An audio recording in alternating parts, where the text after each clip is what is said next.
Oke, di tengah-tengah kita sudah hadir nih Kak Cahyadi. Assalamualaikum, Kak Selamat Cahyadi. siang, Assalamualaikum warahmatullahi, Kak Ical. Halo. Dan ini teman-teman kita semua ada dari paket B dan paket C. Ada beberapa di antara mereka yang sudah lulus juga. Dan selamat datang. Akan ada paparan ya dalam bentuk PPT ya? Iya, ada. Oke. Kita targetkan kita akan sekitar 1 jam lah ya paparan, lalu kemudian kita akan ada 30 menit untuk tanya jawab. Tapi untuk sementara teman-teman kalau misalnya ada ternyata pertanyaan, itu langsung aja di chat ya. Oke, terima kasih. Silakan Kak Cahyadi. Terima kasih banyak, Kak Ical. Wah, Kak, saya berharap Kak Ical tadi open cam dulu. Kangen juga lama nggak ketemu. Sahabat saya yang terbaik, teman-teman YPAB semua, terutama Kak Ical, terima kasih banyak atas kesempatannya kita bisa bersilaturahim di sini secara virtual. Tentu kehormatan buat saya diberikan kesempatan ngobrol di sini di tengah-tengah teman-teman YPAB yang insya Allah nanti akan menjadi pemimpin-pemimpin bangsa ini. Saya yakin. Kak Ical, saya mungkin share screen ya, atau mungkin gambaran luas buat teman-teman YPAB semua. Saya diminta Kak Ical untuk memberikan gambaran gitu tentang teknik industri gitu ya. Kebetulan saya pribadi profesi saya sekarang menjadi dosen di teknik industri di Institut Teknologi Nasional Bandung ya, ITENAS.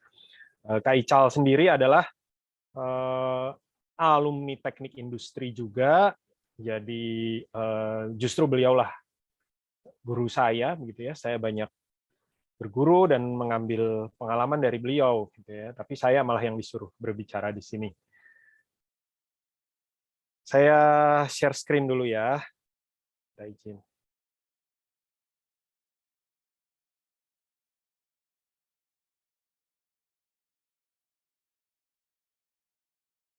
Apakah layar saya dan suara saya cukup jelas, teman-teman? Ya, Jelas, Cukup jelas, Kak. Baik, terima kasih ya.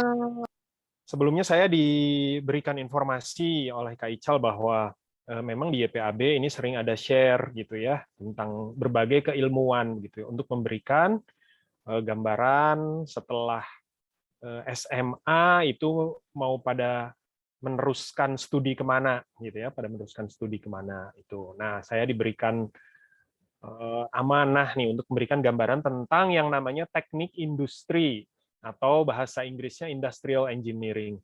Di Indonesia sendiri namanya beken disingkat sebagai TI ya, TI. Namun ini menjadi apa? Ambigu. Kadang-kadang istilah TI itu dipakai juga oleh orang teknologi informasi yang bahasa Inggrisnya IT gitu ya. Tapi di Indonesia kan jadi TI juga, teknologi informasi. Nah, teknik industri itu juga sejak dulu suka menyingkat diri sebagai TI. Nah, ini kadang ambigu. Kalau di dalam bahasa Inggrisnya ini sudah jelas yaitu industrial engineering. Jadi kadang seringkali disingkat IE gitu ya. Sementara information technology tetap IT gitu, bahasa Inggrisnya. Nah, saya dan Kak Ical ini sebenarnya termasuk orang-orang yang ditakdirkan gitu dulu alhamdulillah memperoleh kesempatan kuliah di yang namanya jurusan teknik industri. Apa itu? Nah, jujur sebenarnya teknik industri itu lebih apa ya namanya? Lebih sulit didefinisikan gitu ya. Kalau teman-teman mungkin mendengar istilah misalkan arsitektur, mungkin udah kebayang gitu ya, oh ngerancang-rancang rumah dan bangunan begitu ya, merancang ruangan gitu, merancang landscape. Kemudian misalkan teman-teman mendengar kata-kata teknik mesin ya, walaupun seringkali dulu yang orang-orang anak-anak SMA itu membayangkan teknik mesin itu sekedar berpikir mesin mobil, padahal ternyata teknik mesin itu bukan hanya mesin mobil ya, tapi paling tidak ya berhubungan lah dengan mesin-mesin. Berpikir tentang teknik elektro, mungkin langsung kepikir pokoknya segala sesuatu tentang listrik begitu ya. Tapi begitu mendengar kata teknik industri ini agak sulit dibayangkan atau belum terbayang gitu. Itu umumnya seperti itu. Nah, sebelumnya saya ingin tahu nih, kira-kira dari teman-teman di sini yang punya minat untuk melanjutkan studi ke dunia teknik, ya, atau yang berhubungan dengan teknik, ya, berhubungan dengan sains dan sejenisnya. Nah, khususnya teknik. Kalau saya boleh tahu, bisa raise hand nggak? Pengen tahu berapa banyak di sini yang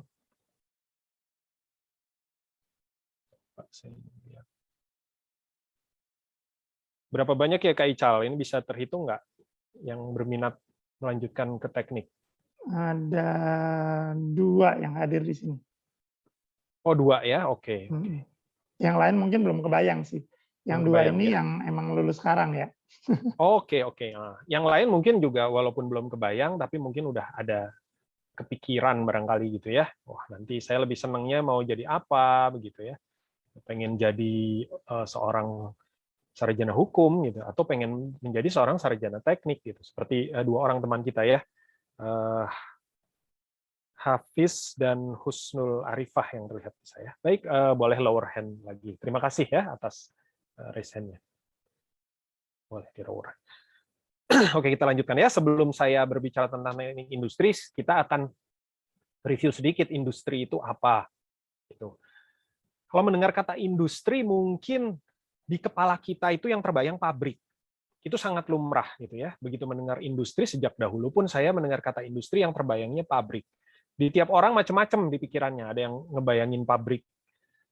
Ada yang lebih khusus lagi mendengar kata industri, ngebayanginnya pabrik tekstil gitu ya.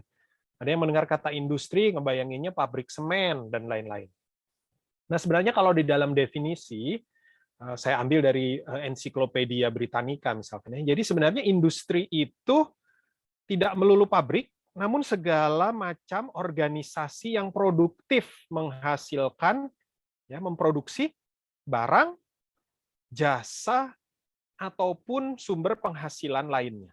Jadi prinsipnya di sini yang namanya industri bukan hanya pabrik. Ya, kalau kita lihat di sini, yang memproduksi barang ini produce or supply goods, ini mungkin yang kita sebut pabrik tuh ya. Namun yang namanya service jasa itu tidak harus berbentuk pabrik gitu ya. Service jasa ini seperti jasa keuangan, jasa telekomunikasi, jasa konsultan, berbagai jasa yang ada di sekitar kita itu juga sebenarnya termasuk ke dalam industri. Pokoknya organisasi yang produktif menghasilkan suatu penghasilan. Itu kita sebut industri.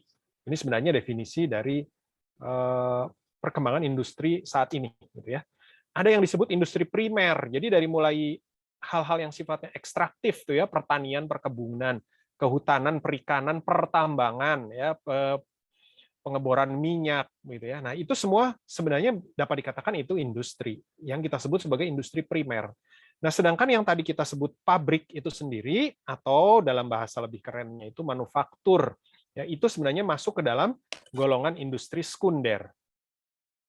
Di dalam industri sekunder ini selain manufaktur atau fabrikasi, itu ada juga jasa konstruksi gitu ya, pembangunan perumahan, pembangunan infrastruktur itu juga dapat dikategorikan sebagai industri sekunder, dan bahkan pembangkit energi seperti PLTA, PLTU gitu ya, PLN tuh membangkitkan energi listrik. Nah, itu juga termasuk sebagai industri sekunder.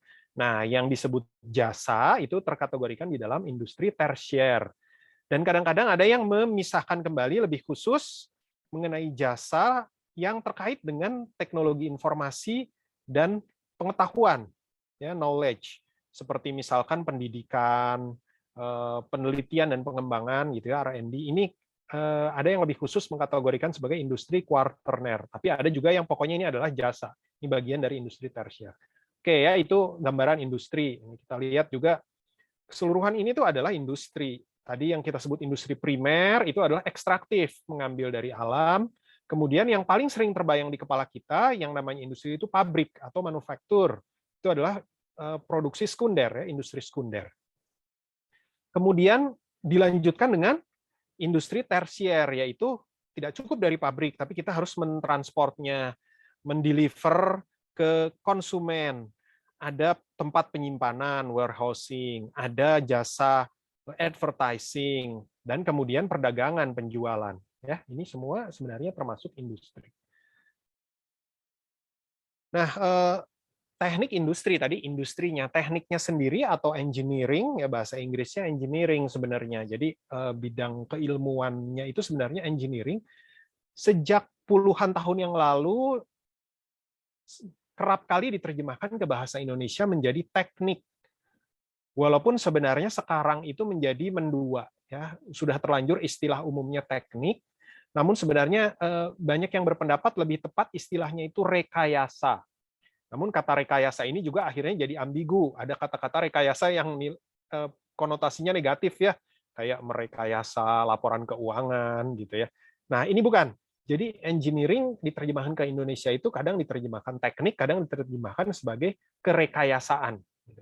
Nah, ini adalah prinsipnya adalah aplikasi dari sains. Sains itu ilmu pengetahuan ya, aplikasi dari sains supaya bisa menghasilkan konversi atau pemanfaatan secara optimal sumber daya alam menjadi hal yang lebih bermanfaat bagi manusia. Itu adalah engineering. Ya, jadi bagaimana mengkonversi sumber daya alam menjadi hal yang lebih bermanfaat buat manusia melalui aplikasi dari sains atau ilmu pengetahuan.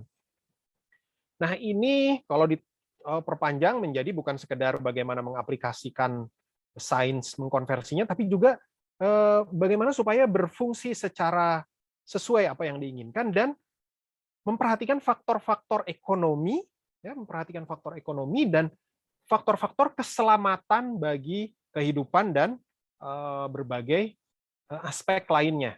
Ya, ini pengertian jadi lebih panjangnya. Nah, udah kebayang ya, jadi engineering atau teknik itu seperti itu. Nah, teknik industri sendiri itu bagian dari engineering. Nah, sebelum kita ngomong teknik industri, kita lihat dulu sejarah industri itu sendiri. Ya, tadi kita lihat industri itu macam-macam, namun ada suatu momen-momen yang dianggap sebagai peristiwa penting dalam industri. Nah, kita sebut sebagai revolusi industri.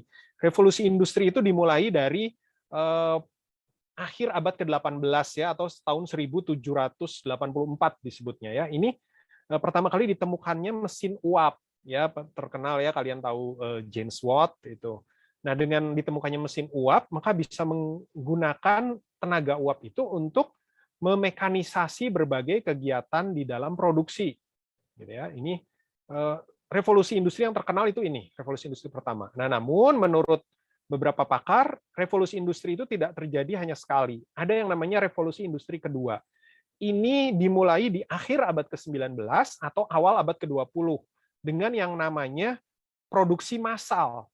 Ya, kalau Anda bayangkan yang namanya ban berjalan gitu ya. Kalau Anda bayangkan pabrik dengan ban berjalan pasti sudah pernah terbayang ya, apakah melihat di televisi, di film, di YouTube dan lain-lain, atau bahkan pernah mengunjungi sendiri sebuah pabrik gitu menggunakan ban berjalan atau conveyor istilahnya.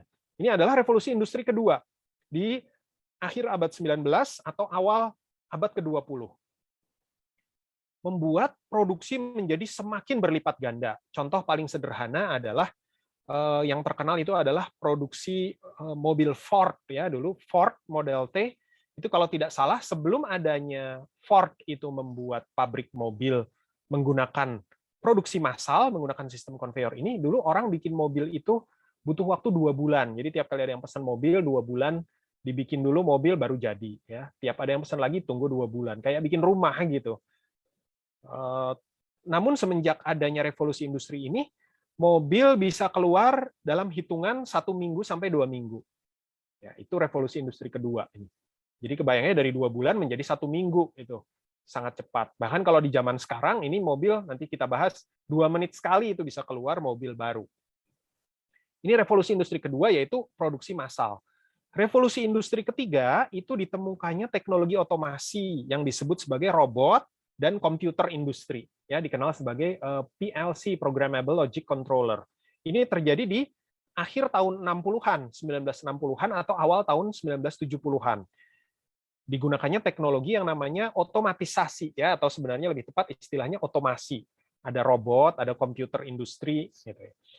Nah, ini berkembang terus dari revolusi ketiga ini sampai dengan tahun 2010-an itu kita dikatakan masuk lagi ke revolusi industri keempat. Mungkin teman-teman sering mendengar sekarang kata-kata industri 4.0 ya. Segala macam disebut 4.0 gitu. Ada padahal itu hanya industri aja yang 4.0, tapi sekarang segala-galanya jadi seringkali dikaitkan dengan 4.0. Ada pendidikan 4.0 dan lain-lain. Ini adalah ekstensi dengan adanya yang namanya perkembangan teknologi informasi dan komunikasi, komunikasi secara wireless, kemudian berkembangnya yang namanya artificial intelligence dan hal-hal yang berhubungan dengan itu ya. Seringkali disebut sebagai cyber physical systems atau Internet of Things. Ini adalah revolusi industri keempat. Jadi industri itu sudah berkembang gitu ya, bukan hanya kebayang pabrik waktu di revolusi industri pertama. Sekarang sudah sesuatu yang serba terkoneksi ya, walaupun belum semua industri mengimplementasikan revolusi keempat ini sebenarnya. Nah, kita mulai dari revolusi industri pertama dulu ya. Ini tahun 1800 ya, akhir 1700-an ini ditemukannya mesin uap sehingga pekerjaan manusia bisa lebih dimekanisasi gitu ya, bisa lebih dimekanisasi sehingga lebih cepat dan lebih produktif. Nah, lahirnya teknik industri sebenarnya dimulai di revolusi industri kedua, di mana dimulai yang namanya produksi massal. Ya, produksi massal dengan yang namanya ban berjalan gitu. Kalian lihat di gambar ini ya. Nah, ini adalah era perintis kelahiran industrial engineering. Pada saat itu ada seorang engineer, yaitu seorang insinyur teknik mesin, namanya Bapak Frederick Winslow Taylor ya. Frederick Taylor ini seorang insinyur mesin, namun dia punya perhatian banyak terhadap produktivitas ya.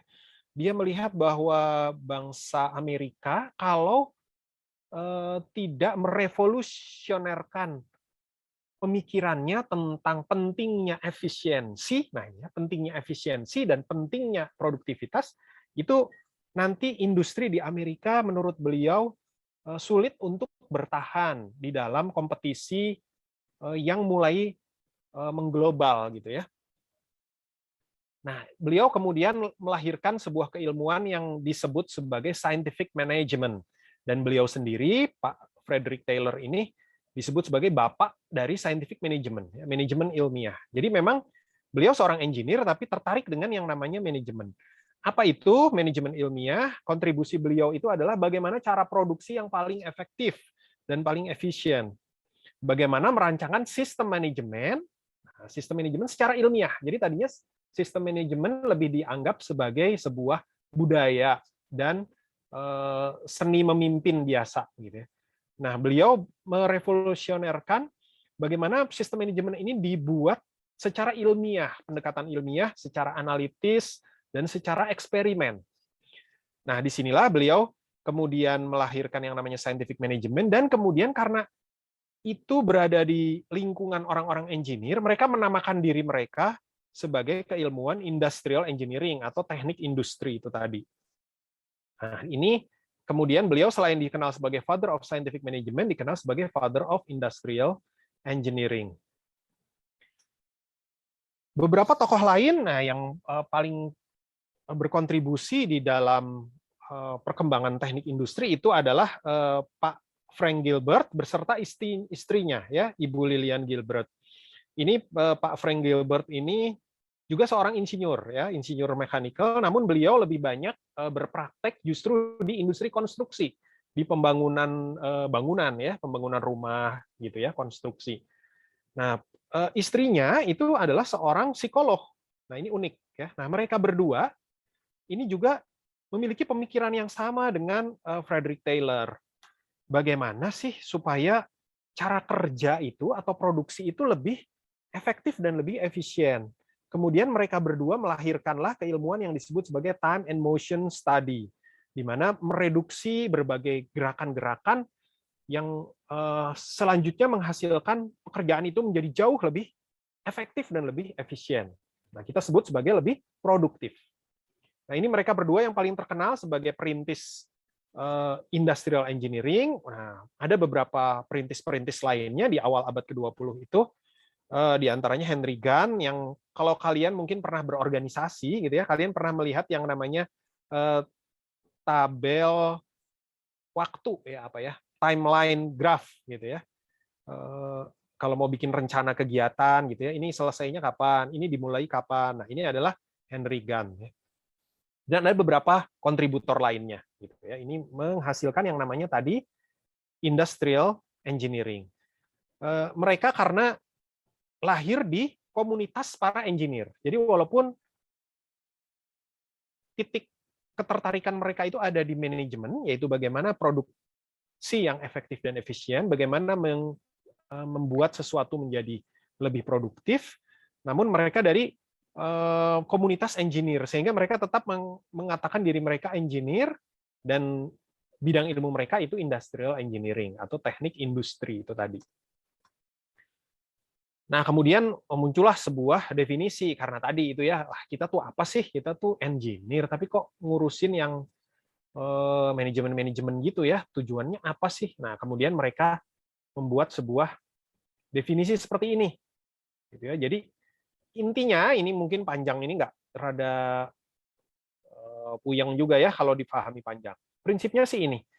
Pokoknya mereka menamakan diri mereka sebagai insinyur industri atau industrial engineering itu adalah sebagai orang-orang atau disiplin ilmu yang concern gitu ya, atau berfokus atau berkaitan dengan perancangan, peningkatan, dan instalasi atau implementasi dari sistem terintegrasi yang tersusun atas manusia, bahan-bahan, dan mesin-mesin. Nah, ini definisi mereka di awal-awal.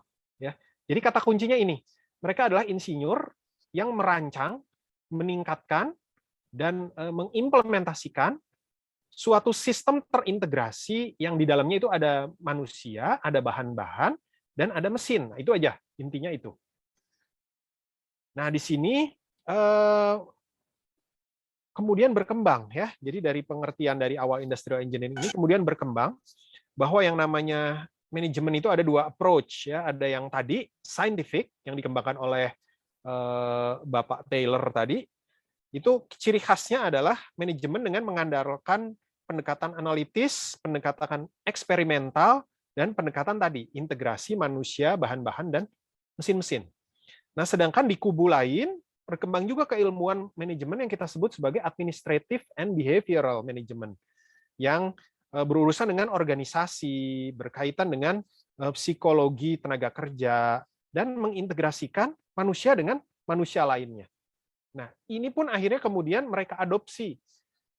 Jadi perkembangan teknik industri berikutnya bukan hanya mengadopsi scientific management, namun juga mengadopsi pentingnya administrative and behavioral management. Saya lanjutkan ya. Kemudian di perkembangan selanjutnya di tahun 40-an tuh. Di tahun 40-an itu ada Perang Dunia II. Di situ lahir sebuah pendekatan baru, yaitu aplikasi matematika ya ke dalam rencana strategi perang. Selanjutnya disebut sebagai operations research. Mungkin teman-teman yang udah belajar matematika di SMA itu pernah belajar yang namanya programa linier ya, linear programming, pemrograman linier. Pernah dapat nggak nih di SMA materi seperti ini? Pernah. Pernah ya? Pernah, Kak. Nah, sip. Pernah, Kak. Iya, betul. Jadi ini merupakan salah satu contoh generasi awal yang disebut sebagai operations research ya, bagaimana memanfaatkan matematika untuk menentukan alokasi sumber daya yang terbatas secara terbaik. Kita sebut sebagai optimalisasi ya, atau bahasa di dalam yang lebih tepat itu adalah optimisasi istilahnya. Nah, ini kemudian diadopsi banyak di dalam teknik industri penggunaan matematika yang ini. Lebih lanjutnya di tahun 60-an itu muncul yang namanya pemikiran sistem ya, atau system science. Ya, pendekatan sistem artinya bagaimana melihat segala sesuatu dalam keterkaitan antar berbagai komponen. Ya, ini kita sebut sebagai system science. Bagaimana melihat sesuatu bukan hanya dari satu aspek saja, tetapi melihat dari berbagai aspek komponen-komponennya, kemudian interaksinya bagaimana. Ini kita sebut sebagai system science. Ini diadopsi kembali oleh komunitas orang-orang industrial engineer itu. Kemudian di tahun 70-an itu pun lahir di industri manufaktur yang namanya revolusi industri ketiga. Penggunaan tadi robot dan komputer industri untuk membuat hal-hal yang tadinya sulit diimplementasikan di dalam pabrik itu menjadi lebih efisien lagi gitu ya dengan pemanfaatan teknologi ini. Dan kemudian mulai tahun 90-an ini mulai muncul istilah globalisasi. Nah, ini adalah era global dan informasi. Di sini muncul kembali yang namanya information and communication technology dan global collaboration. Ini mewarnai perkembangan industri saat itu. Ya, mewarnai perkembangan industri saat itu. Mohon maaf saya ketinggalan jam. Kak Ical sekarang jam berapa ya? Saya khawatir terlalu lama. 12.57. Oke, masih ada setengah jam lagi ya buat saya. Jadi si industri itu tadi ada berbagai perkembangan nih teman-teman. Ya, dari mulai tadi revolusi industri pertama, kemudian revolusi industri kedua, produksi massal ya, kemudian muncullah tadi teknik industri di revolusi industri kedua, kemudian ada revolusi industri ketiga, dan kemudian di tahun 90-an juga muncul signifikansi penggunaan information and communication technology yang mengakibatkan industri ini semakin bisa berkolaborasi secara global. Kita menyebutnya globalisasi. Nah, ini mewarnai perkembangan industri dan kemudian mewarnai perkembangan teknik industri. Sehingga di tahun 2010-an, ya saya lupa persisnya, 2013 kalau nggak salah, itu komunitas teknik industri itu secara resmi itu mengumumkan bahwa istilah mereka itu dilengkapi istilahnya. Dari yang tadinya sekedar menggunakan kata-kata industrial engineering, itu menjadi industrial and systems engineering. Jadi ini nama lengkap kami secara resmi saat ini begini. Ya. Kalau mau dibahasa Indonesia kan menjadi teknik industri dan sistem. Namun itu tidak populer di Indonesia. Kita tetap menyebut teknik industri aja. Sementara di tempat lahirnya di Amerika sana itu yang sudah populer istilahnya ini, industrial and systems engineering. Nanti kita akan lihat kenapa dia menambahkan istilah systems di sini, nggak hanya industri saja. Ini adalah lembaga resmi kami, ya, lembaga profesional, Institute of Industrial and Systems Engineer. Teman-teman bisa lihat di alamat website ini, ya, iise.org. Kalau mau lihat gambaran-gambaran tentang teknik industri global, khususnya yang berkiblat ke Amerika. Nah, kemudian juga secara definisi itu sedikit diperbaiki. Kalau kita perhatikan ya, tadi di awal, itu definisi teknik industri itu kan tadi ya, sistem terintegrasi dari manusia, bahan-bahan, dan mesin-mesin. Nah, kemudian oleh Institute of Industrial Engineer, Institute of Industrial and System Engineer itu diperbaiki, integrated systemnya itu adalah terdiri dari people, jadi bukan hanya man gitu ya. Ini sangat apa istilahnya, gender sekali ya, man gini ya. Women-nya kemana gitu ya. Ini jadi gender banget. Jadi sekarang menjadi people istilahnya. Material tetap. Nah, kemudian ditambahkan nih unsur yang namanya information. Kemudian berikutnya tadi mesin itu dibuat lebih general, istilahnya adalah equipment. Equipment lebih general lebih umum dari istilah mesin gitu ya. Equipment bisa apapun. Kemudian ditambahkan satu komponen lagi yaitu energi. Nah, jadi sistem yang ditangani oleh teknik industri itu apapun asalkan terdiri dari minimal 2 buah ini, gitu ya, yang saling berinteraksi. Nah, ada kekhasan di dalam teknik industri yaitu dia mendasarkan keilmuan engineering-nya seperti orang-orang engineer lain, yaitu matematik and physical science. Ya, jadi sains fisika dan juga matematika ini menjadi dasar utama keilmuan teknik industri. Namun ada yang unik, yaitu teknik industri karena tadi urusan awalnya itu berurusan dengan people atau manusia-manusia, maka kita membutuhkan yang namanya social science. Ini yang menjadi perbedaan teknik industri dengan teknik lainnya atau dengan engineering lainnya. Jadi kalau kita perhatikan apa itu teknik industri, pertama pekerjaannya, ya pekerjaan orang teknik industri itu sama seperti orang insinyur lainnya. Jadi karena kita menyatakan diri sebagai engineer, kita harus bisa merancang, desain, ya. Kemudian harus bisa meningkatkan atau improve, ya meningkatkan sesuatu yang kita rancang itu, dan juga karena kita insinyur, kita harus bisa memiliki keterampilan menginstal atau mengimplementasi dari rancangan yang kita buat. Ini job-nya atau pekerjaannya. Objeknya itu tadi yang kita sebut sebagai integrated system. Yang kita sebut sebagai integrated system ada people, ada material, equipment, information, dan energy. Lantas, pengetahuannya atau knowledge itu didasarkan yang terutama adalah mathematical science, ya, ilmu yang berhubungan dengan matematik, termasuk komputer. Ya. Ilmu komputer merupakan bagian dari mathematical science sebenarnya. Nah, itu menjadi dasar juga dari knowledge teknik industri. Berikutnya adalah sains fisik atau ilmu alam, ya yang kita di Indonesia sebut sebagai IPA, ya ilmu pengetahuan alam, fisika, biologi, gitu ya. Itu kita manfaatkan juga, dan juga social science, terutama yang berhubungan dengan psikologi dan ekonomi. Ini menjadi dasar pengetahuan kita untuk tadi merancang, meningkatkan, dan menginstalasi sistem terintegrasi dari manusia, material, equipment, information, energi. Tentu karena kita engineer, dasar kita adalah analisis dan design engineering. Ya, principle and method of engineering analysis and design. Untuk apa ini? Untuk bisa melakukan spesifikasi, melakukan prediksi, melakukan evaluasi dari sistem yang kita rancang. Gitu ya. Nah, mungkin tadi masih agak blur gitu ya. Ya, apa sih yang dimaksud? Kenapa nyebutnya integrated system? Apa sih integrated system itu? Nah, contohnya adalah kalau di dalam industri itu kita mulai dari yang paling kecil itu yang kita sebut sebagai stasiun kerja. Di sini ada manusia dan mesin berinteraksi. Ini adalah kita sebut sebagai integrated system level paling rendah. Kemudian lebih jauh lagi ada yang namanya lantai pabrik.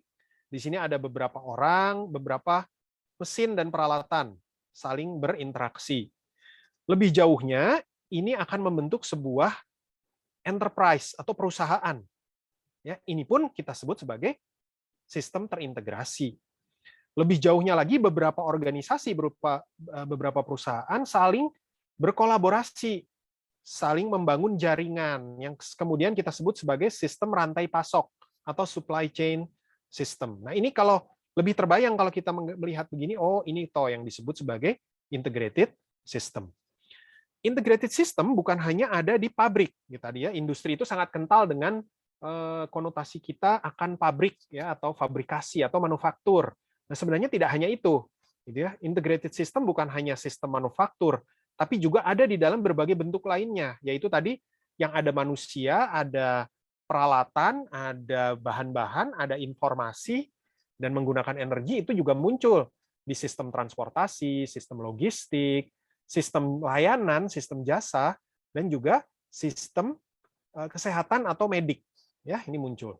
Ini juga sebenarnya disebut integrated system. Oleh karena itulah, karena ada beberapa hal yang mungkin tidak tergolong industri, contoh adalah pemerintahan.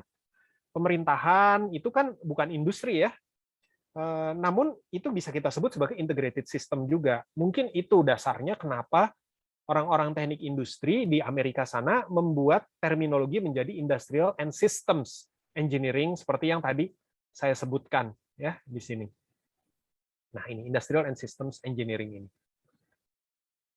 Nah, lebih lanjut ya supaya kita lebih tergambar. Oke, ini saya tidak akan bahas terlalu banyak. Tadi sudah ditunjukkan ya, industrial engineering itu tersusun dari berbagai keilmuan. Di antaranya adalah tadi sistem rekayasa manufaktur, kemudian teknik berhubungan dengan manusia, kemudian operations research ini berhubungan dengan aplikasi matematika dan ilmu manajemen itu sendiri.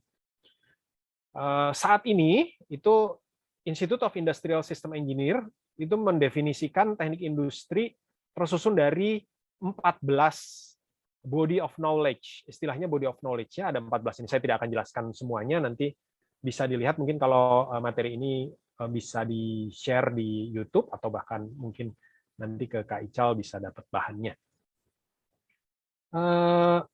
Nah, ini contoh pekerjaan ya, mungkin langsung saja. Kalau orang teknik industri baru lulus, gitu ya, saya menyebut baru lulus ya, sampai dengan 5 tahun setelah lulus, itu kerjanya ngapain aja? Kalau lebih dari 5 tahun bisa macam-macam gitu ya. Contoh seperti Kak Ical justru menangani YPAB. Nah, di dalam YPAB sendiri kan itu sistem terintegrasi itu di dalam YPAB. Ya, ada manusianya, ada bahan-bahan gitu ya, ada informasi dan lain-lain. Nah, ini kalau baru lulus sampai dengan 5 tahun pertama itu beberapa contoh pekerjaan orang teknik industri. Pertama adalah analisis dan desain sistem kerja ya, work system analysis and design. Ini berurusan dengan bagaimana membuat sistem kerja yang lebih produktif, efektif, efisien dan aman. Nah, ini biasanya tadi yang saya sebut workstation ya, atau stasiun kerja, bagaimana supaya lebih produktif, bagaimana lebih aman bagi manusianya itu sendiri. Ini pekerjaan orang teknik industri. Kemudian lebih lanjut, contoh yang paling banyak dilakukan oleh alumni kami dari ITENAS itu adalah Production Planning and Control, atau seringkali disingkat PPC, atau PPIC. Ini adalah bagaimana membuat rencana produksi, penjadwalan produksi, pengendalian produksi, manajemen persediaan bahan, dan lain-lain yang terkait dengan operasi produksi di lantai pabrik, supaya lebih efisien dan memenuhi target produksi. Nah, ini banyak dilakukan oleh orang-orang teknik industri. Kemudian berikutnya adalah perancangan sistem produksinya. Kalau tadi bagaimana menyusun rencana produksi, penjadwalan produksinya ya. Kalau di sini bagaimana membuat lintasan produksinya itu sendiri yang paling efisien. Ini contoh, tadi saya nyebut di era awal abad ke-20, Ford itu bisa mengefisienkan produksi mobil dari tadinya 2 bulan menjadi 1 minggu. 1 minggu jadi mobil baru. Sekarang yang namanya pabrik-pabrik mobil besar, gitu ya, saya tidak perlu sebut merek, gitu. Pabrik-pabrik mobil besar di sekitar kita itu bisa 2 menit sekali keluar mobil baru. Makanya gimana nggak macet gitu ya jalanan di kita ya. 2 menit sekali teman-teman keluar mobil baru. Tentu macam-macam ya, tergantung permintaannya. Yang banyak permintaan itu bisa 2 menit sekali, ada yang 6 menit sekali gitu ya, tergantung permintaannya sejauh mana. Tapi itu sekarang udah bisa itu. 2 menit bahkan kurang dari 2 menit, cuma 1 menit sekian itu keluar mobil baru itu ada gitu. Nah, ini adalah kontribusi keilmuan teknik industri. Ya, ini kontribusi keilmuan teknik industri bagaimana bisa menghasilkan sebuah lintasan produksi yang seefisien ini ya, seperti begini. Ini orang teknik industri. Teknik industri juga bisa bekerja di hal terkait kualitas, ya, quality assurance. Bagaimana membuat sistem manajemen mutu yang memenuhi ekspektasi pelanggan sekaligus meningkatkan daya saing perusahaan. Kemudian kalau bukan di pabrik, gitu ya, misalkan di konsultan, gitu ya, atau justru ada di antara teman-teman yang ingin berwirausaha, ya, berwirausaha, entrepreneur. Nah, itu keilmuan di teknik industri terkenal sebagai business planning. Bagaimana membuat rencana bisnis yang terbaik dan memberikan keuntungan. Ini kita sebut sebagai business planning. Contoh lainnya itu seperti keahlian Kak Ical juga di sini nih, ya. Itu logistic planning, supply chain profesional. Bagaimana merancang sistem logistik rantai pasok yang paling efisien dan memenuhi ekspektasi pelanggan. Ya, bagaimana sistem kan produksi itu nggak berhenti di pabrik, teman-teman. Jadi bagaimana kok bisa nyampe ke rumah saya secara cepat gitu ya, apalagi sekarang di zaman belanja online ya, di zaman belanja online, segala sesuatu online, wah itu kerasa banget gitu. Saya baru menemukan barang yang saya idam-idamkan secara online, saya pesen, saya menghitung-hitung nih, aduh ini kapan sampainya ya, kapan sampainya nih. Nah, besok katanya janjinya 2 hari lagi. Ternyata besok udah nyampe di rumah saya. Nah, ini adalah sebuah kinerja logistik yang memenuhi atau memuaskan pelanggan. Nah, ini adalah bagian dari suatu pekerjaan teknik industri, merancang sistem logistik dan lebih luasnya disebut sebagai sistem rantai pasok, ini ya, supply chain. Hal lain yang menarik adalah di teknik industri itu karena tadi di dalam sistem terintegrasinya itu ada unsur informasi, maka juga kita memungkinkan untuk bekerja di hal-hal yang berurusan dengan information system and IT related, Ya, jadi bagaimana merancang sistem informasi, sistem berbasis information technology untuk sebaik-baiknya meningkatkan kinerja perusahaan atau organisasi ya. Nah, ini banyak terkait dengan keilmuan lain yang disebut sebagai keilmuan information system. Ini banyak overlap di sana. Pekerjaan lain dari seorang alumni teknik industri itu juga bisa di bagian manajemen. Nah, beberapa bidang manajemen yang banyak dimasuki oleh orang teknik industri, gitu ya, lulusan teknik industri itu biasanya adalah human resource management, ya, atau manajemen sumber daya manusia. Kemudian juga pengendalian keuangan, ya, budgeting and financial control. Kemudian juga banyak juga alumni teknik industri bisa dipekerjakan di manajemen pemasaran, marketing manajemen. Ya, ini contoh bidang-bidang terkait manajemen. Nah, perkembangan berikutnya terjadi revolusi industri keempat nih, mulai tahun 2010-an. Nah, ini ditandai dengan adanya yang namanya sistem semakin dinamis, real-time, responsif, dan semakin cerdas. Produknya juga semakin bervariasi, semakin customized. Ya, ini contoh-contohnya, misalkan era industri keempat ini di industri itu mulai ada robot yang bisa kerjasama dengan manusia, namanya human robot collaboration. Dulu robot itu terpisah, nggak bareng sama orang gini. Nah, sekarang udah banyak robot-robot yang bisa bekerja bareng sama orang begini. Nah, ini adalah bagian dari revolusi industri keempat ini. Kemudian konektivitas dan updating status, ya, kayak ini teman-teman kan udah lama ya update status di WhatsApp, ada update status gitu ya. Kalian share di media sosial gitu ya, Instagram, sekarang TikTok gitu. Nah, di industri juga ada update status gitu ya. Kalau dulu tuh barang nggak tahu ada di mana, nah sekarang barang itu sangat mudah diupdate status. Makanya teman-teman yang pesen barang secara online itu bisa monitoring gitu ya, barang saya udah sampai mana sih? Kemarin masih di Surabaya. Oh, sekarang sudah sampai di Madiun. Oh, ternyata sudah masuk ke Bandung. Kemudian oh udah masuk ke Bekasi gitu ya. Nah, itu adalah bagaimana updating suatu barang, namanya tracking and monitoring. Ini contoh kalau di warehouse. Semakin detail ini semakin canggih ya, semakin canggih itu bisa semakin tahu ada di mana barang itu. Ini di dalam logistik tadi udah saya sebutkan ya, tracking and monitoring. Mungkin teman-teman pernah mendengar istilah yang namanya augmented reality. Nah, ini beberapa tahun yang akan datang ini akan semakin banyak dimanfaatkan di dunia industri. Kemudian mungkin teman-teman tahu yang namanya 3D printer. Ya, ini juga akan semakin banyak digunakan di dunia industri. Ini berbagai hal di era revolusi industri keempat, dan seorang teknik industri itu dituntut lebih memahami dan menguasai teknologi terkini yang berkembang sangat cepat itu. Ya. Kemudian memahami dan menguasai pemanfaatan komputasi dan metode-metode baru yang terkait dengan komputasional. Nah, ini uniknya di sini.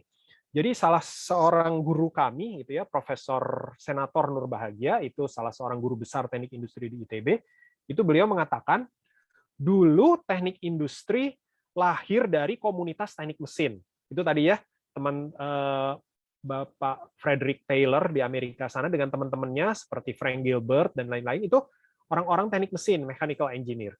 Jadi teknik industri lahir dari komunitas teknik mesin, namun bermasa depan bersama-sama dengan orang-orang ilmu komputer. Itu kekhasannya. Jadi kita lahir dari orang teknik mesin, namun di masa sekarang ini justru lebih banyak beririsannya itu dengan orang-orang ilmu komputer atau informatika. Banyak beririsan kita itu. Nah, kemudian kita perlu memberikan solusi terbaik di dalam perkembangan industri saat ini, kira-kira seperti itu ya. Bagaimana memberikan keuntungan terbaik di situasi yang berbiaya investasi tinggi. Ini perkembangan ya, tadi definisinya awal-awal teknik industri awalnya man, material, mesin saja. Kemudian berkembang menjadi people, ada information, ada energy. Nah, kemudian juga nanti berkembang ya, bukan sekedar informasi, tapi knowledge, kumpulan informasi menjadi knowledge. Kriteria perancangan kita pun tadi awal-awal saya selalu menyebut ya, bagaimana merancang yang efektif dan efisien atau produktif. Nah, sekarang itu mulai berkembang, bukan sekedar efektif, efisien, dan produktif, tapi bagaimana bisa terjaga kesinambungan atau istilahnya itu sustainability. Apa itu sustainability? Karena kita perlu memperhatikan juga faktor lingkungan dan dampak-dampaknya. Jangan sampai hanya sekedar efektif, produktif, tapi dalam beberapa tahun merusak kehidupan kita sendiri. Gitu ya. Nah, bagaimana faktor sustain ini bisa diperhatikan di dalam perkembangan keilmuan teknik industri saat ini. Ini perkembangan saat ini. Nah, ini ada hal yang menarik ya. Ini ya sebenarnya santai saja gitu ya, belum tentu akurat, namun juga bukan berarti tidak akurat juga ya. Ada berbagai situs melalui berbagai penelitian itu memprediksikan berapa persen kemungkinan suatu pekerjaan itu diambil alih oleh teknologi. Dalam hal ini adalah komputer, robot, dan sejenisnya, gitu ya. Contoh. Nah, ini contoh ya. Dulu pekerjaan ada transport and distribution clerk. Jadi petugas transportasi, petugas distribusi. Saat ini kan kita banyak yang bekerja di sini ya, petugas distribusi, jadi Gosen gitu ya. Maaf saya nyebut merek gitu ya. Ada Gosen, Gapsen, Grabsen, Shopee Express dan lain-lain ya, biar nggak nyebut satu nama aja. Ini adalah transport and distribution clerk sebenarnya ya, termasuk menjadi supir taksi, menjadi petugas pengantar di Tiki, DHL dan lain-lain.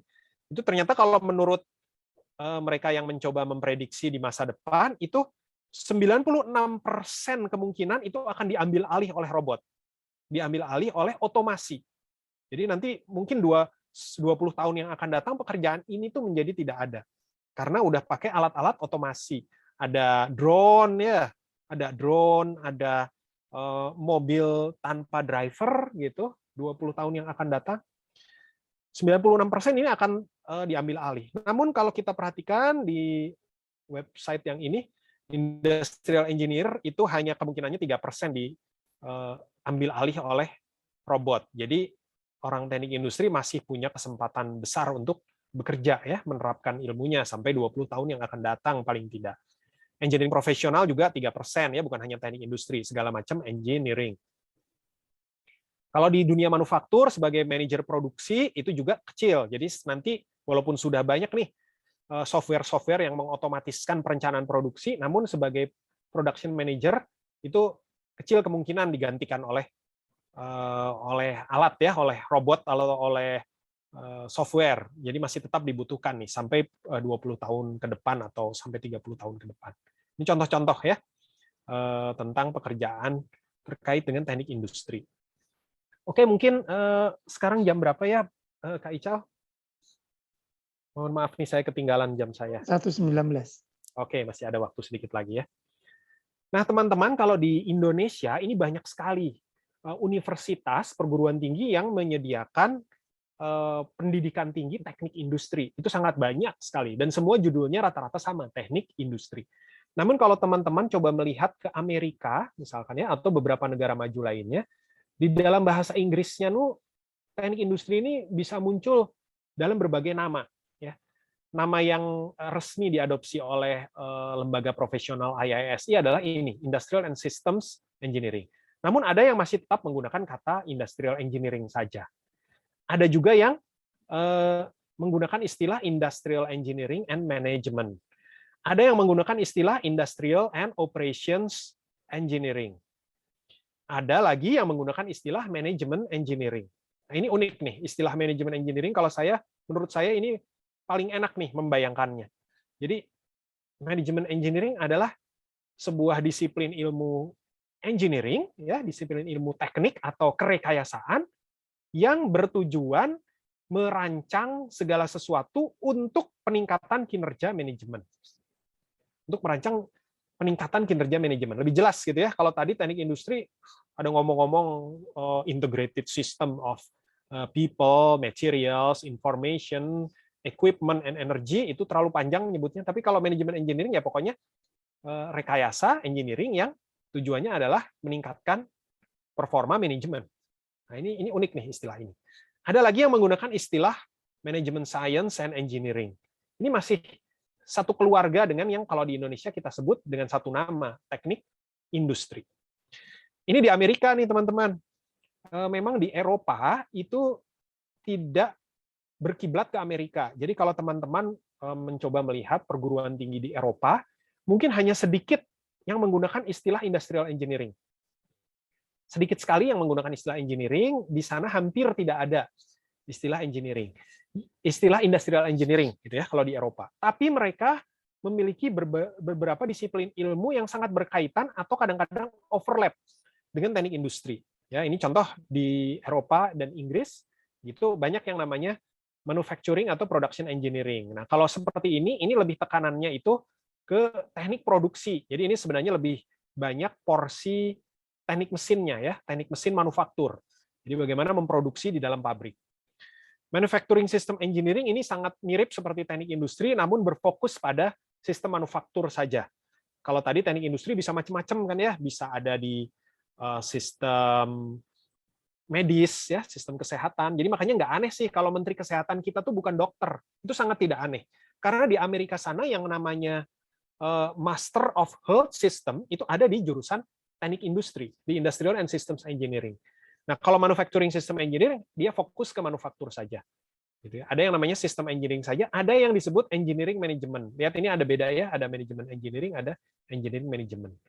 Terus ada yang non engineering misalkan production management, operation management, technology management. Ini juga adalah domain-domain yang overlap dengan teknik industri walaupun mereka bukan bernama teknik industri. Di ITB sendiri ya, tempat saya pertama kali belajar teknik industri itu sekarang ada yang namanya teknik industri itu sendiri dan ada yang namanya manajemen rekayasa. Nah, manajemen rekayasa ini adalah engineering management. Kalau menurut di ITB itu ya, mohon maaf saya tidak mewakili ITB, hanya mewakili sebagai alumni dan mahasiswa yang kebetulan juga banyak bekerja sama dengan ITB begitu ya. Teknik industri itu sepengetahuan saya kalau di ITB itu terkait dengan ilmu teknik industri dari mulai produksi sampai pengantaran ke konsumen. Ya, jadi dari mulai produksi sampai ke logistik itu adalah teknik industri. Rantai pasok itu adalah teknik industri. Sedangkan engineering management ini adalah bagian keilmuan teknik industri yang berhubungan dari mulai menyelidiki apa keinginan customer, ya, menyelidiki apa keinginan konsumen. Ini seringkali disebut sebagai market research. Kemudian bagaimana merancang produk yang sesuai dengan keinginan konsumen itu sampai dengan dihasilkan rancangan produknya seperti apa.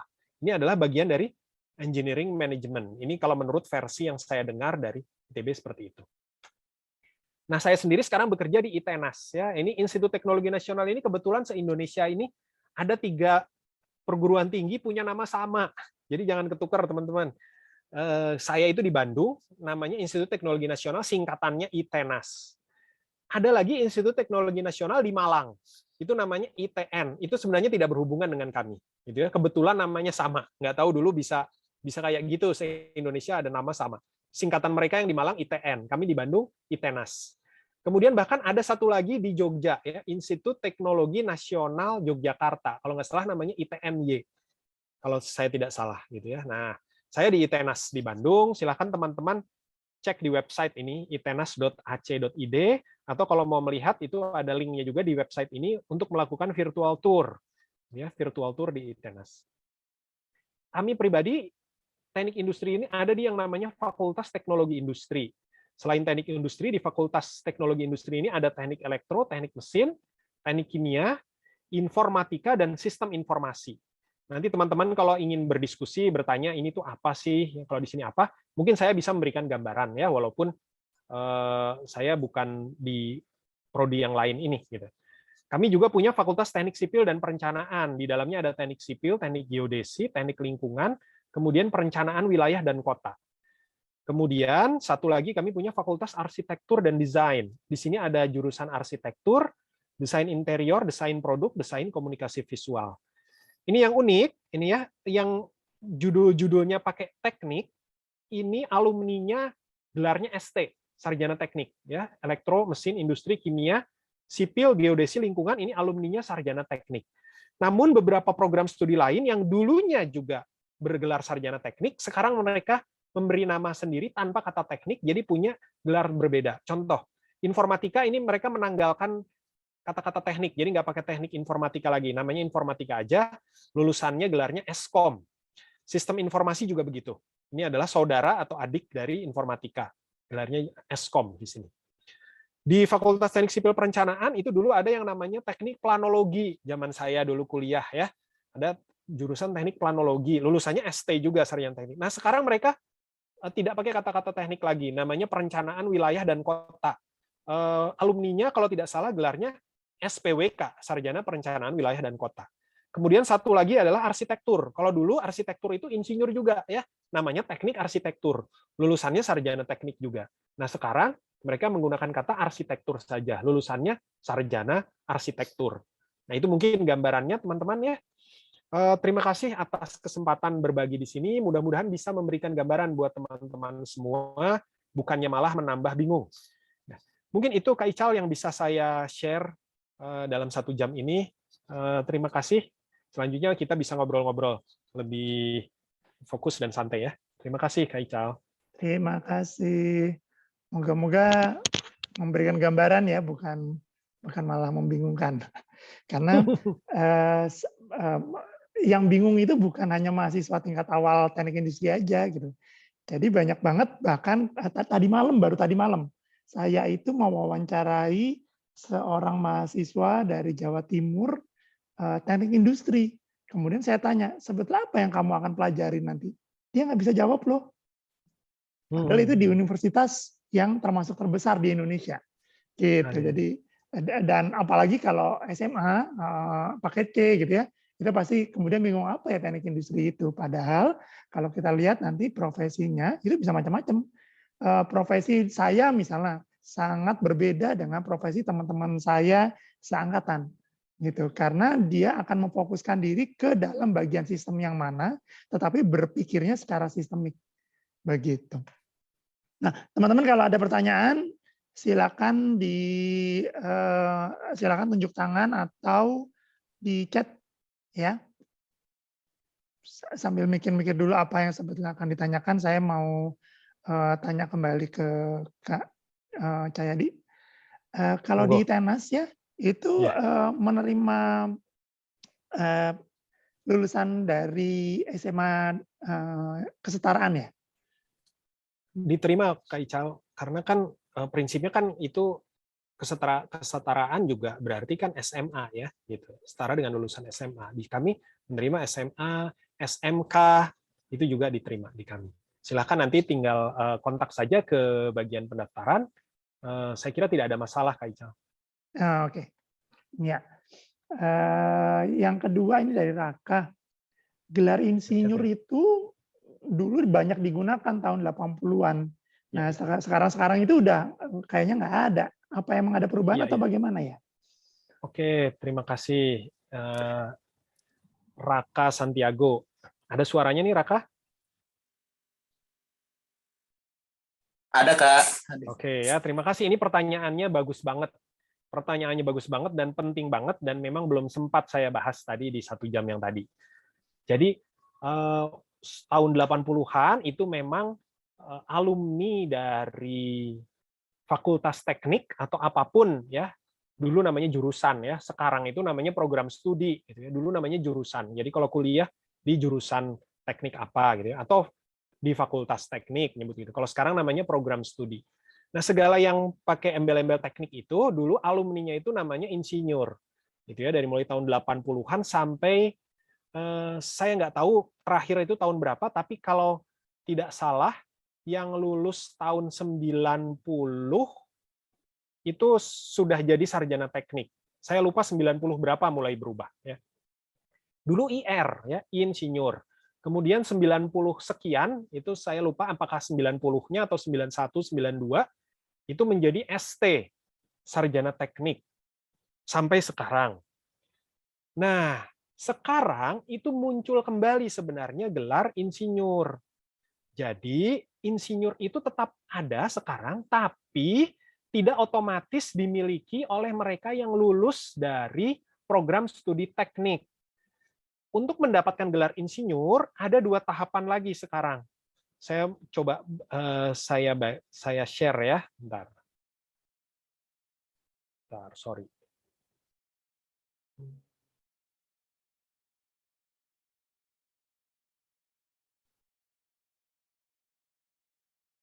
Nah, saya tunjukkan. Program studi profesi insinyur. Nah, sekarang ada yang namanya ini, program profesi insinyur. Ini ada di, misalnya, ini tidak di semua perguruan tinggi ada. Ya, ini di Universitas Indonesia, kemudian ada di ITB, ya, misalkan di ITB juga ada program studi profesi insinyur ITB, misalkan. Ini baru ya, saya juga belum ikut ini. Nih, program keinsinyuran. Jadi ini program keinsinyuran ini namanya program studi profesi insinyur. Bentar ya, nama lengkapnya tuh ini. Program studi profesi insinyur nih ya. Ini adalah contoh yang di UI nih ya. Program studi, kelihatan nggak ya? Share layar saya? Yes. Kelihatan, Kelihatan, Kak. kelihatan. Oke. Jadi PSPPI atau program studi pendidikan profesi insinyur itu adalah program setelah seorang sarjana teknik lulus. Jadi ini identik seperti kayak kalau kalian kuliah di jurusan program studi farmasi, ya, kalian lulus menjadi sarjana sains farmasi, itu belum bisa berpraktek menjadi apoteker. Maka kalian harus melanjutkan dulu yang namanya program studi profesi apoteker. Nah, setelah lulus dari profesi apoteker, kalian menjadi apoteker. Kemudian contoh psikologi, ya, kalian lulus dari program studi psikologi, menjadi sarjana psikologi, belum boleh berprofesi menjadi psikolog. Dia harus ambil lagi pendidikan yang namanya program profesi psikolog, baru kemudian menjadi psikolog. Dokter, ya, dokter juga begitu, lulus dari program studi kedokteran itu namanya SKED, sarjana kedokteran, belum boleh menjadi dokter. Dia harus ikut dulu, seringkali disebutnya koas gitu ya. Itu sebenarnya adalah program profesi dokter. Setelah ikut koas, dia baru lulus menjadi dokter gitu. Nanti baru boleh praktek dokter. Nah, demikian pula insinyur tuh begitu. Walaupun sekarang ini belum konsisten diterapkan di keseluruhan sendi dunia keinsinyuran ya. Saya tanya ke teman-teman saya yang di teknik sipil maupun teknik elektro, rata-rata belum meminta sertifikat profesi insinyur, namun mungkin beberapa tahun yang akan datang itu akan semakin diminta, gitu ya. Jadi setelah lulus sarjana teknik itu ikut ini program studi profesi insinyur, maka setelah lulus dari situ dia akan dapat gelar lagi insinyur. Jadi kalian punya double gelar, insinyurnya punya, kemudian punya juga ST. Itu kalau ikut ini. Memang ini nggak murah ini, gitu ya. Saya juga jadi belum ikut. Nah, kemudian setelah lulus insinyur ini, nanti dapat IR kan ya, nanti ada satu tahap lagi, gitu, yaitu mengurus surat tanda registrasi insinyur. Itu yang berwenang adalah PII, atau yang disebut sebagai Persatuan Insinyur Indonesia. Nanti kalian mendaftar ke Persatuan Insinyur Indonesia, kemudian dievaluasi riwayat profesi kita ya sebagai insinyur itu, nanti kita akan mendapat gelar tambahannya. Jadi kalau lulus dari sini menjadi insinyur, dengan mendaftar surat tanda registrasi di PII itu, nanti akan ada yang namanya insinyur profesional pertama, kemudian insinyur profesional madya, dan nanti lebih senior lagi kalau semakin banyak pengalamannya akan menjadi insinyur profesional utama, gitu ya. Jadi nanti ada gelar lagi IPP, IPM, dan IPU. Nah, gitu tingkatannya, Raka. Jadi lulus dari ini ST saja, kalian bisa ambil program studi profesi insinyur untuk dapat gelar insinyur. Kemudian begitu mendaftarkan keprofesian Anda ke PII, nanti Anda akan dapat lagi IP tadi, insinyur profesional. Bisa IPP, IPM, dan IPU. Kurang lebih gitu gambarannya. Sekali lagi, itu adalah dituangkan di dalam Undang-Undang Republik Indonesia. Jadi seharusnya semua mengikuti itu, sudah mulai mengikuti itu. Jadi ada undang-undangnya. Kalau tidak salah, Undang-Undang nomor sekian, saya nggak hafal, tahun 2014, dilanjutkan dengan Peraturan Pemerintah tahun 2019. Itu seharusnya kita yang berprofesi di dalam bidang keinsinyuran itu mengambil ini dulu profesi insinyur dan kemudian mendaftarkan ke surat tanda registrasi insinyur profesional PII tadi. Walaupun sekarang dunia industrinya sendiri dan dunia keinsinyurannya itu belum semuanya meminta itu, gitu ya. Tidak tahu berapa tahun yang akan datang mungkin akan semakin konsisten diterapkan. Ya ini sebenarnya agak memberatkan juga kalau menurut pendapat saya gitu ya. Namun itu merupakan usaha dari Persatuan Insinyur Indonesia untuk memelihara profesionalitas dan kode etik di dalam praktek-praktek keinsinyuran. Mudah-mudahan bisa terjawab Raka dan teman-teman yang lain. Oke, thank you. Terima kasih, Ada Kak. pertanyaan lagi tentang apakah ada batasan usia untuk kuliah di bidang teknik? Oke. Batasan usia untuk kuliah di bidang teknik saya kira tergantung perguruan tingginya, ya, tergantung perguruan tingginya. Kalau di TNS ada? Di ITENAS sendiri rasanya tidak, ya, rasanya tidak. Sejauh yang saya alami itu masih ada misalkan yang sudah beberapa tahun lalu lulus dari SMA-nya itu bisa masuk ke ITENAS. Mohon maaf untuk detailnya saya mungkin tidak tahu persis ya. Nanti mungkin teman-teman bisa tanya kalau memang berminat. Saya tulis di chat saja ya. Oke. Sebagai tambahan dari saya, pemerintah itu membatasi bukan hanya untuk teknik, semua yang masuk ke perguruan tinggi negeri lewat jalur SBMPTN sekarang. Ya, jadi teman-teman yang lebih dari usia 25 itu tidak bisa lagi ikut SBMPTN. Tetapi kita tidak tahu apakah nanti kemudian akan berganti kembali gitu. Ya, untuk di banyak perguruan tinggi tidak ada batasan untuk masuk ke teknik. Iya. Ya. Oke, saya lanjutkan lagi. Nur Hasanah, ada pertanyaan mungkin? Silakan. Halo Kak, saya mau tanya. Ya. Biasanya kan dalam kegiatan produksi itu dibutuhkan mesin. Nah, mesinnya itu sendiri biasanya dirancang oleh orang dari teknik industri atau dari teknik mesin, Kak? Baik, terima kasih Nur Hasanah. Tentu saja untuk lebih detailnya itu orang teknik mesin yang merancang ya. Kalau di pabrik itu yang merancang mesin-mesin produksinya itu adalah dari orang teknik mesin. Gitu. Orang teknik industri itu bergantung tadi seperti kata Kak Ical ya, bergantung pada. Jadi kalau orang teknik industri itu mereka harus memiliki kemampuan belajar mandiri. Jadi nanti tergantung dia mau mengambil pekerjaannya itu di area mana gitu ya. Dia harus belajar lagi lebih lanjut. Tadi saya menyebut kalau untuk mesin-mesin tentu orang teknik mesin yang memang menguasainya. Tapi bukan berarti tidak ada orang teknik industri yang ikut di dalam timnya orang teknik mesin. Saya punya kenalan beberapa rekanan saya, begitu ya, dia alumni teknik industri, namun dia ikut terjun langsung, ikut di dalam tim perancangan mesin itu. Gitu ya, ikut di dalam tim perancangan mesin itu. Jadi memungkinkan orang teknik industri berada di dalam perancangan mesin itu, namun tentu saja kalau dia sendiri untuk merancang mesin dari nol itu masih kurang ya ilmunya ya, karena pada waktu kuliah itu tidak mendapatkan ilmu perancangan mesin secara mendalam. Tentu orang teknik mesin.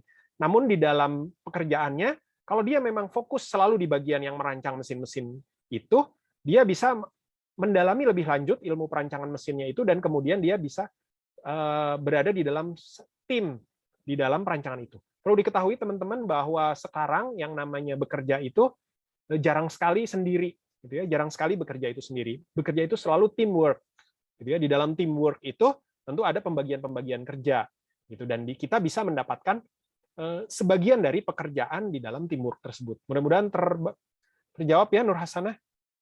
Baik Kak, terima kasih. Lagi teman-teman? Hafiz, silakan. Hafiz.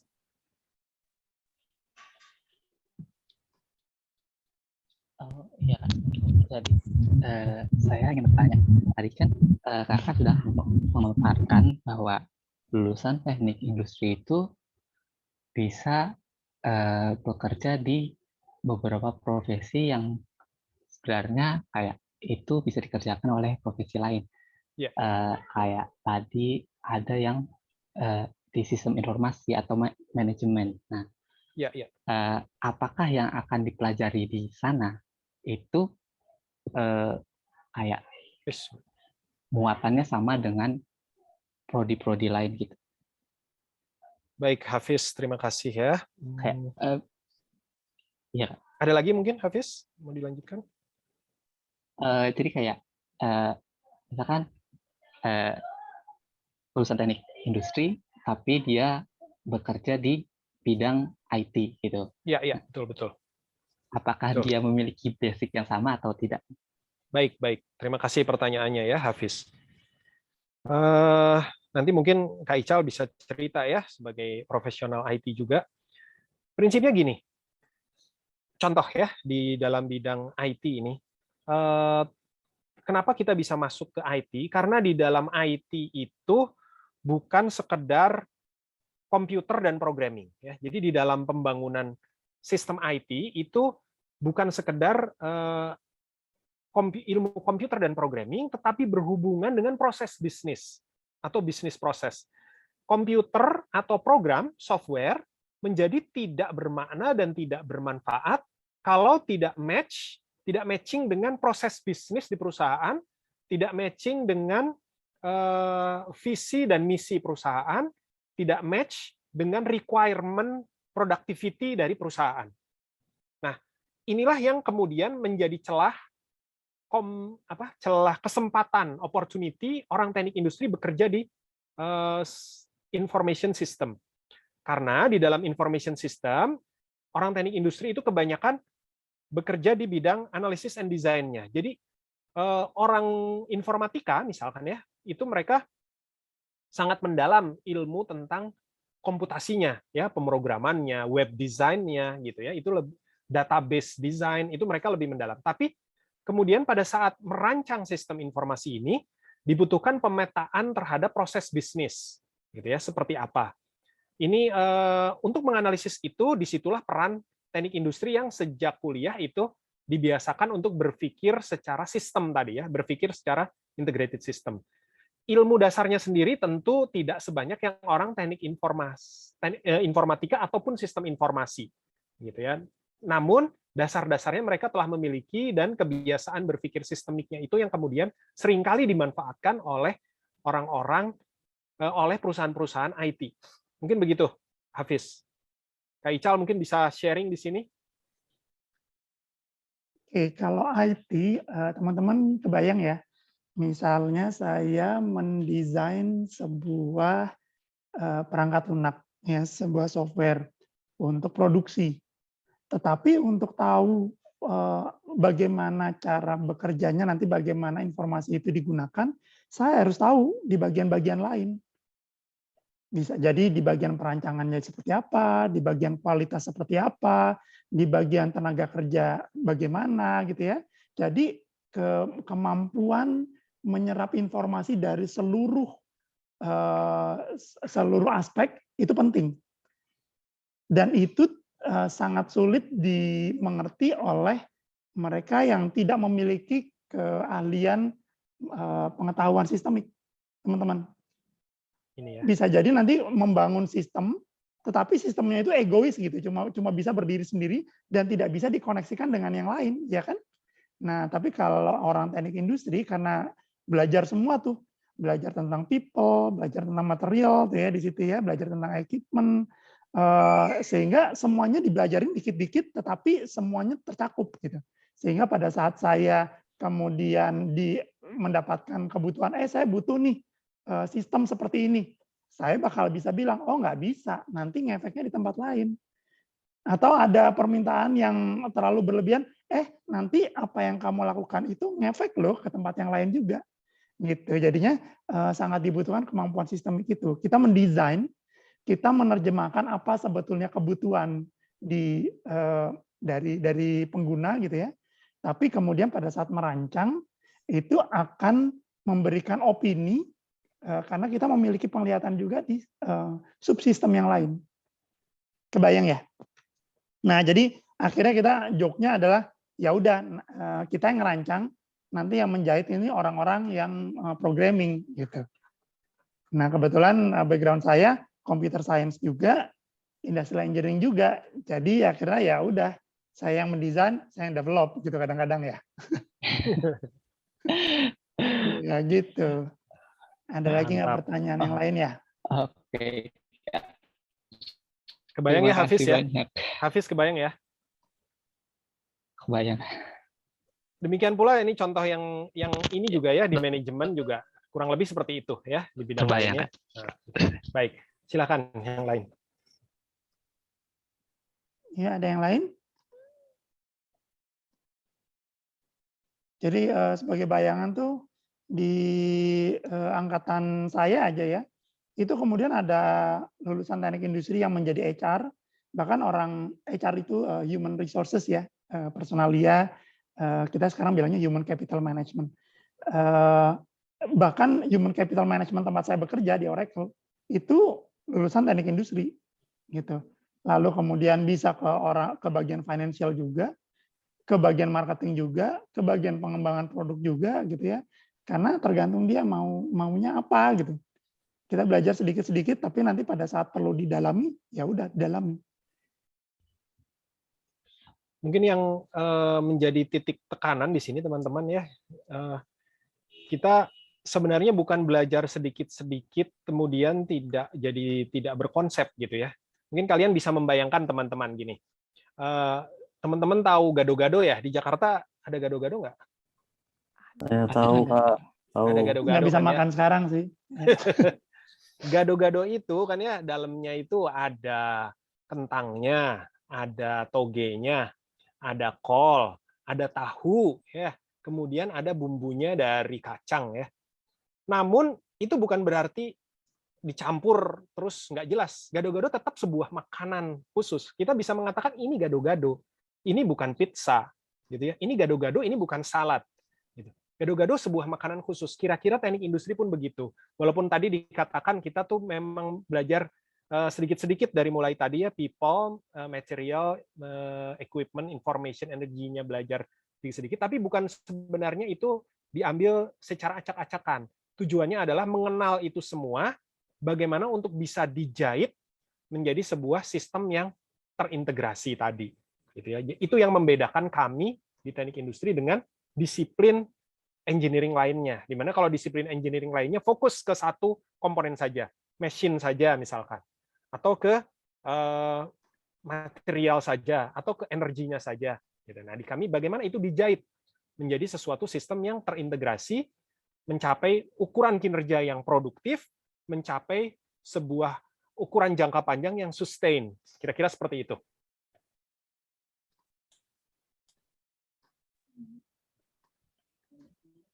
Ada pertanyaan lagi teman-teman? Sementara belum ada, Kak.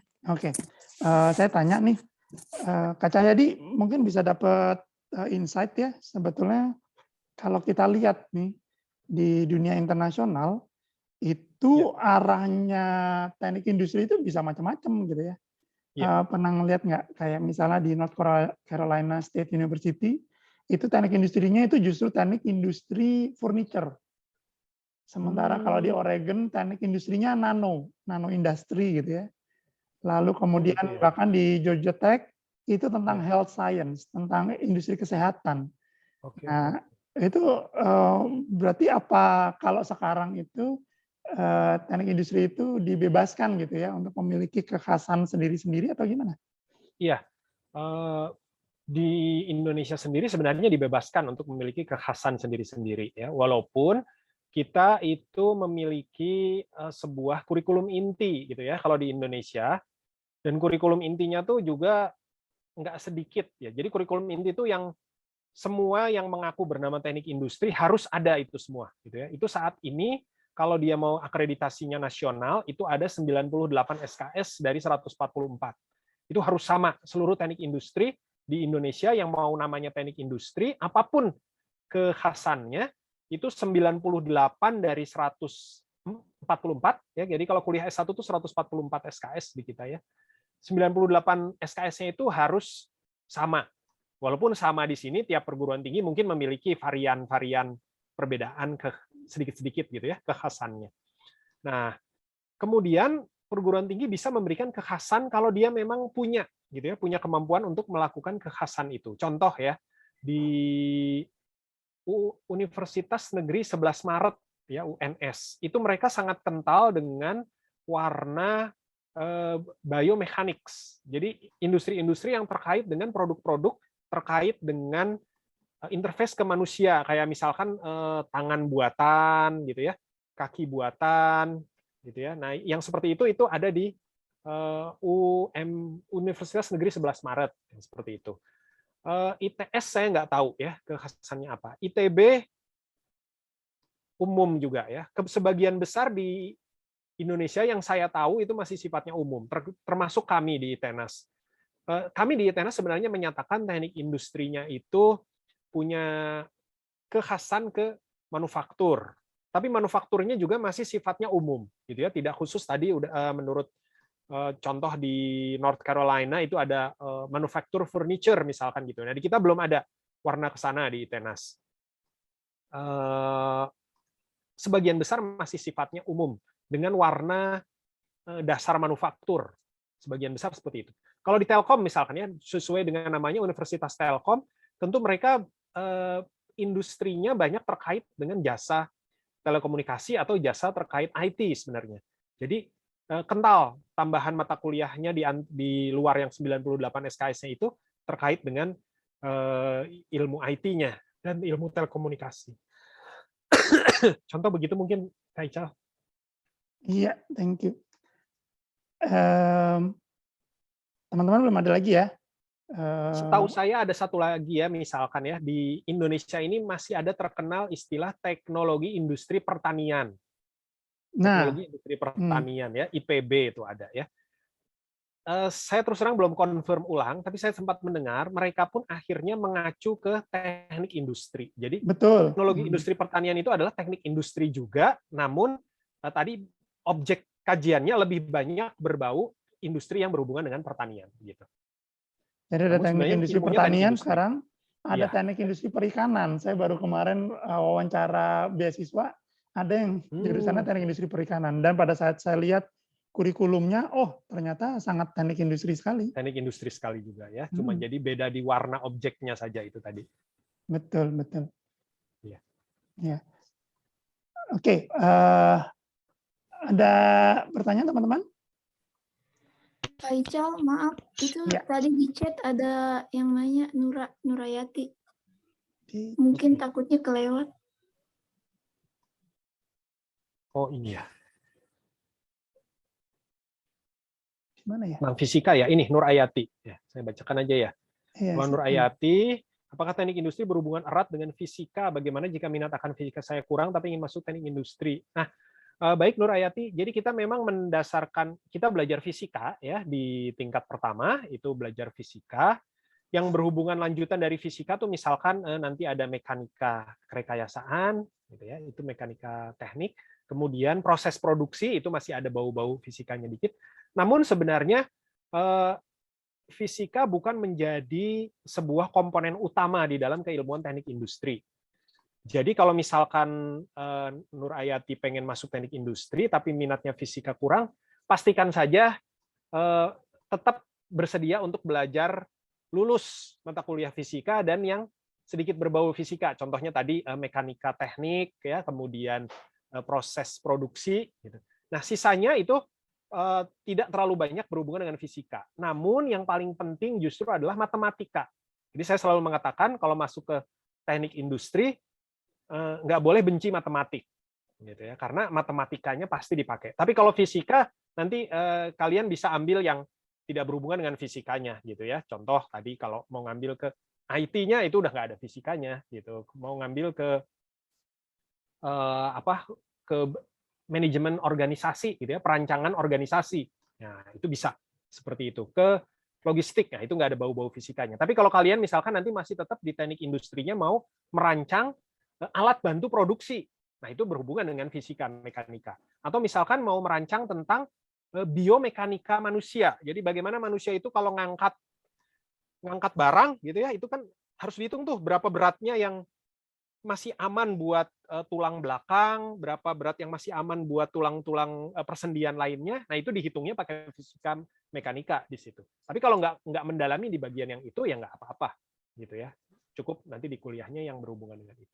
Itu mungkin jawabannya ya, fisika tidak menjadi syarat mutlak, syarat utama, walaupun tetap diperlukan, tetapi matematika yang nanti banyak dipakai di sisi keilmuan yang lainnya. Kemudian di chat juga ada, tadi udah ada ya, batasan usia sudah, Raka sudah, Marlina sudah, Nur Ayati barusan. Mudah-mudahan terjawab ya Nur Ayati. Ya Kak, terima kasih Kak. Mungkin sekarang yang kemudian menarik adalah apakah lulusan IPS atau lulusan IIS kalau sekarang ya, itu diterima di teknik industri? Oke. Tiap perguruan tinggi mungkin punya kebijakan beda-beda ya. Di ITENAS khususnya, di ITENAS itu 2 nilai yang menjadi ujian saringan masuknya adalah matematika dan fisika. Jadi kalau misalkan teman-teman itu ngambilnya itu IPS, namun tetap mau belajar, kan matematikanya belajar juga ya di IPS, tentu belajar matematikanya udah oke tuh. Fisikanya kalau bisa juga belajar sedikit, karena ujian saringan masuknya ada fisikanya di situ. Itu kebetulan memang prosedurnya begitu. Jadi bisa saja kalian dari IPS, tapi kalau ujian saringan masuknya mau mengikuti ujian saringan masuk fisika. Saya lupa apakah ada sempat terjadi, kalau nggak salah sempat terjadi di ITENAS. Ada lulusan SMA-nya IPS, atau bahkan SMK itu apa ya? Akuntansi ya, gitu. Itu diterima di teknik industri. Kalau di ITENAS utamanya hanya itu. Buat teman-teman yang prestasinya bagus, kan walaupun kesetaraan ada nilai raport juga ya, Kak Ical ya. Nah, itu kalau bisa dikonsultasikan ke bagian pendaftaran kalau di ITENAS, itu nanti bisa kelihatan gitu ya. Oh, ini bisa kita masuk ke kriteria penerimaan mahasiswa baru untuk teknik industri. Nah, itu bisa dikonsultasikan. Kalau di ITENAS sendiri, mungkin saya tadi ingin menunjukkan di Fakultas Teknologi Industri itu rata-rata itu ya, fisika, matematika. Kemudian kalau jurusan teknik kimia itu ditambahkan satu lagi yaitu kimia ya, kimia. Mohon maaf kalau saya ternyata salah ya, lebih baik dikonfirm nanti ke bagian pendaftaran. Nah, kemudian di kita tuh ada informatika, terus ada sistem informasi, gitu ya. Ada program studi informatika, ada sistem informasi. Informatika itu kental ilmu komputer ya, computer science. Sedangkan sistem informasi itu gabungan antara tadi computer science dengan keilmuan organisasi. Jadi masih banyak overlap-nya dengan teknik industri juga. Ada belajar manajemennya. Nah, di sistem informasi itu boleh IPS, tahu saya. Jadi penerimaannya tidak pakai fisika. Saya nggak tahu penerimaannya apa, tapi yang jelas IPS boleh masuk kalau yang sistem informasi. Itu jelas-jelas eksplisit demikian. Oke, terima kasih banyak teman-teman, waktunya sudah habis. Kak Cahyadi, terima kasih banyak atas ilmunya. Semoga menjadi ilmu yang bermanfaat buat teman-teman, dan rekaman ini bisa diakses di YouTube juga untuk teman-teman yang lain. Terima kasih banyak teman-teman, kita kembali ke kelas masing-masing ya. Terima kasih, mohon maaf atas segala kekurangan, sukses, sehat semuanya. Selamat siang, Assalamualaikum warahmatullahi wabarakatuh. Terima kasih. Assalamualaikum. Terima kasih ya Kak.